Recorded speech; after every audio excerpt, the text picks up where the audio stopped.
it take a lot of convincing? It did. My mothers are always soft. So my mother fell in pretty early. Yeah. She got to know who he was, and then she was like, okay, fine, he's a nice man. You know, he will look after you properly. So fine. But the men is always a problem. Yeah, daddy's girl. Yes. I'm not trying to have her go. I mean, PG, really, culture, religion, all these things, you know, and then the marriage institution. How, you can't take one and ignore the next. Sure. But then, I guess conveniently so, you can let go of your religion to want to be with a man. Yes, and usually in the Muslim religion, the men can marry outside. Okay.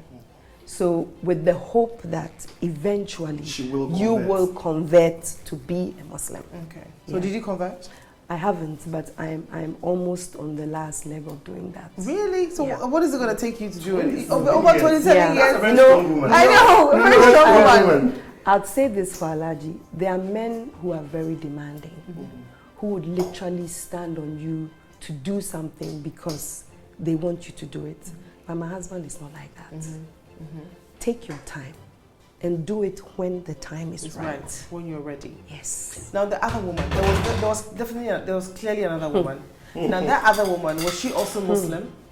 Was She was born and bred Muslim. Okay. Father had 2 wives or 3 wives. Okay. But so was she unfortunately, she never accepted me from day one to today. Why? Nobody can explain why. It baffles even Muslims. Because I should have been the one on the fence, creating issues. I should have been the one. I mean, I'm told that usually the last or the little wife is usually the one who enjoys the most. Yes, but then once you're a Muslim, born and bred one, you know from the beginning that your husband can have 4 wives. Okay. Look, parts of Nigeria have more than 4 wives, 10. And they all live in the same house. You cannot ask PG who's your mother, because they will tell you they're all our mothers. But would you have been able to live with her though? If you see, that wasn't the situation. That wouldn't have been the situation, because he is an enlightened man. So, and she obviously had her home. So I also have my home. Okay. And you're supposed to care for them equally. But how do you know? How would you know? You see, I wouldn't speak for other men, but I'll speak for mine, because I've lived with him for a long time, and I've always known him to be a very fair man. Treat everybody equally. Yeah, that's what he's done. Now, society looking into a marriage like this, PG, and judging and saying all sorts of things, putting so much pressure on the relationship, making you look like a gold digger. Yeah, let's put it that way. Okay. It's as simple as that. But are you a gold digger? If I were a gold digger, should have had more money than this. I would have left long ago. And I'm saying this because I'm sharing this experience with you. My husband is way much older than me. So obviously it will get to a point where I will be faced with looking after him. Right. And for the last few years, he has been unwell. I could have left, but I chose not to, because the better part of the relationship, I've weighed it, and I've seen that he has done everything a good man should do for me. So why should I, at this point, abandon him? No way. Well, would you call it, is it fair if a woman says, you know what, I didn't, again, I'll even use myself as an example. You know, when I got married, my ex, some of the arguments we had when I gained so much weight was the fact that I have gained so much weight. He did not meet me fat. He wasn't attracted to that fat girl. And now I'm big, so there's no attraction there. That's you did not meet him, you know, when I met him, he was fine. Absolutely. Yes. Okay, and he provided for you. So now he's weak. You know, when I got married, a good 8 years into marriage, PG, I didn't have children. Wow. Yes, you can imagine. A good 8 years or more into marriage, I did not have children. And this is a woman who has, and this is a man who has an older wife, who is not interested in my being there. Wow. Aside of that, society have said everything that should be said. Everything has been flung at me because first year, second year, third year, fourth year, fifth, over 8 years of barrenness. This man stood by me. Okay, let's go into the issue of infertility a little bit. Okay, so I mean, somebody would say, I spoke to a friend of mine who said a man who has had children could still suffer from infertility. Of course. A woman who has had children could still suffer from infertility. Of course. So at that point when the first year, second year, third year, were you, what was going on through your mind? Is he the problem? Am I the problem? Like, how did you decide that, okay, you know what to do exactly? After a couple of years, a year or 2, 3, I thought to myself, I need to go and investigate and find out what is happening. I was lucky to have my treatment outside the country. So immediately you go outside the country, they are thorough. They will check him and they will check you. If the problem is from him, they will tell him immediately. Then they advise you what to do. So I knew that it was not from him. And previously, he's had children with his marriage and children outside of marriage. So, I mean, when we checked and we realized that it was not his fault, then it was for me. Right.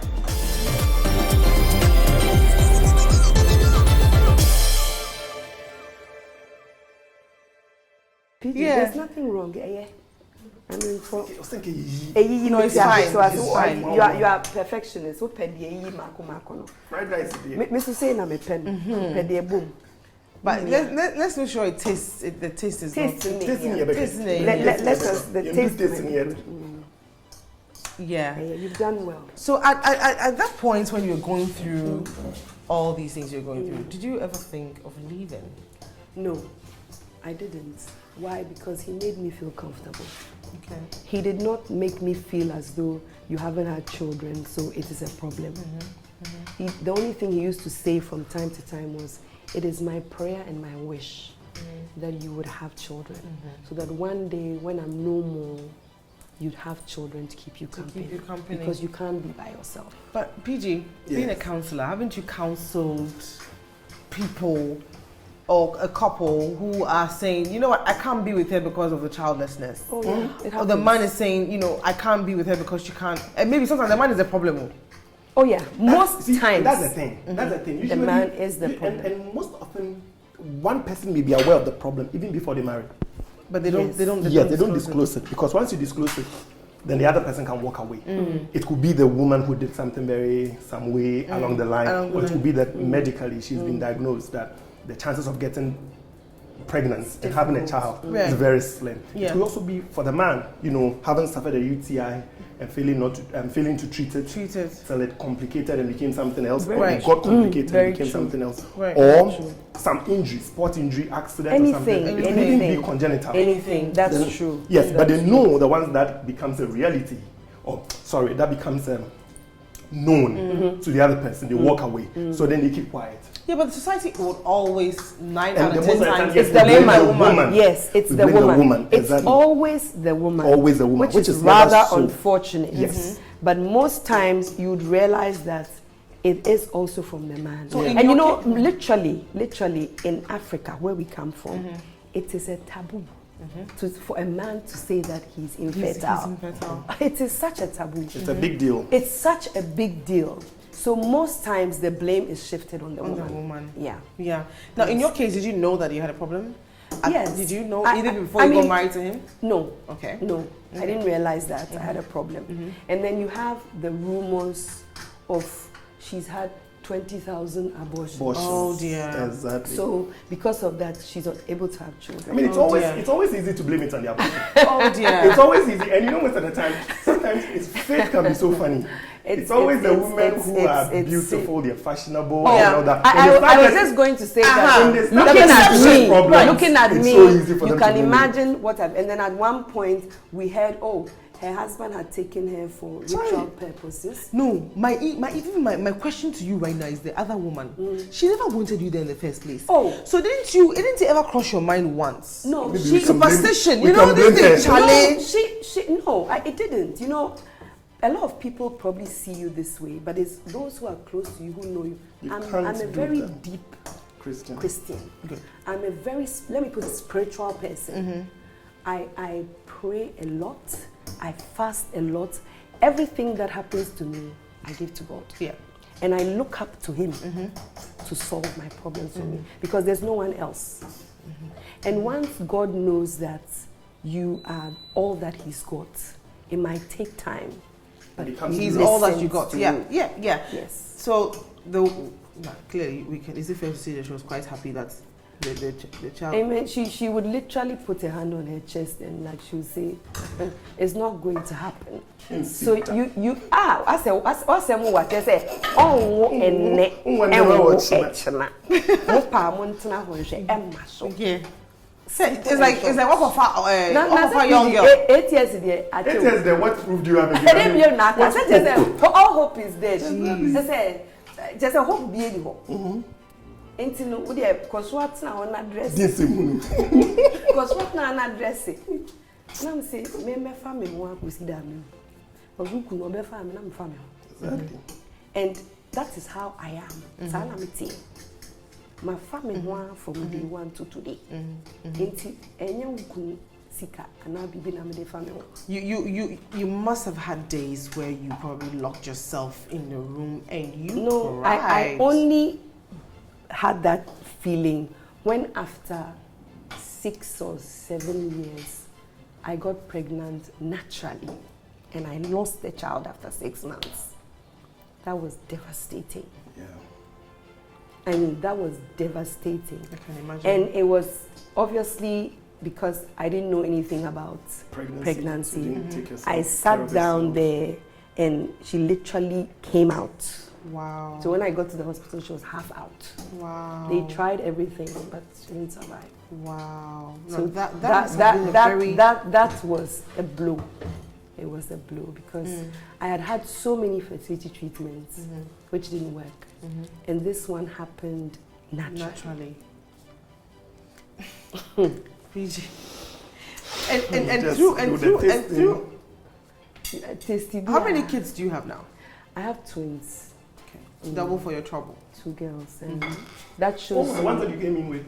Yes, that shows you how God is merciful. Yeah. Now, let's talk about when you found out you're going to have twins. In the midst of all the talk, the rumors, the insults, I want to hear. In the midst of all this, when you found out and you told Alaji. Well, what happened with my kids was I decided after the 8 years to give up. I thought enough was enough. Upon everything you've been through? Yes. God sometimes brings us on this earth and doesn't give us everything. He gives us some.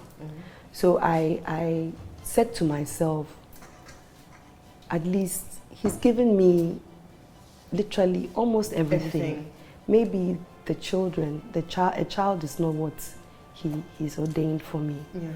So enough is enough. I've tried. And then it was after I had looked at my hospital bills in England. I just sat down and calculated, looked at it, and I'm like, we've spent all this money on looking for kids and nothing. So I called Alaji and I said, Alaji, I think you've done enough. And I have also tried my best. And looking at the bills, it's okay. God doesn't give us everything. And then he sat down quietly and he said, have they said to you that it's not possible that you'd have children? I said, no. He said, then don't worry about the money. Because if you have children, there's no amount of money that could make up for that. So keep on trying. If you've enjoyed this episode, don't forget to leave a comment below and click the subscribe button for more exciting episodes. And I mean, what are you waiting for? Click it now.